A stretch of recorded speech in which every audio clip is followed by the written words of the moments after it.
আছে, কী আপনার মানে ক্ষতিকর দিক আছে, দুটো জিনিসকে তুলে ধরা। এটাই জ্যোতিষী কাজ।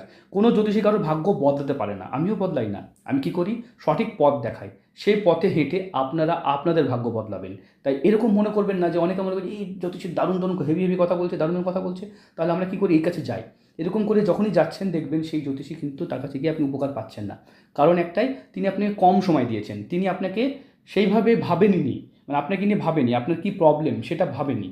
কোনো মানুষের ধরে মাথা ধরেছে, একটা এক্সাম্পল দিই, তাহলে মাথা ধরার কারণ কী, এই না জেনে যদি কেউ ডিসপ্লিন অ্যানাসিন ক্রোসিন বা এই ধরনের দিতে থাকে, বুঝতে পেরেছেন, এরকম যদি শুধু মেডিসিন দিতে থাকে, তাহলে আপনার মাথা ছাড়বে বটে, কিন্তু আবার চলে আসবে। কিন্তু আপনার কী কারণে মাথাটা ধরলো সেটা যদি জানা হয়, যে আপনি রোদে দাঁড়িয়েছিলেন, কম জল খেয়েছিলেন, বা আপনার কী অসুবিধা হয়েছিল, বা আপনার কোনো জ্বর আছে কি না, তাহলে সেই কারণটা দেখে যদি আপনি ওষুধটা দেওয়া হয়, তবে আপনার পার্মানেন্টলি কাজ হবে, বা আপনার ওষুধ খাওয়া প্রয়োজনই হবে না। আশা করি বুঝতে পেরেছেন।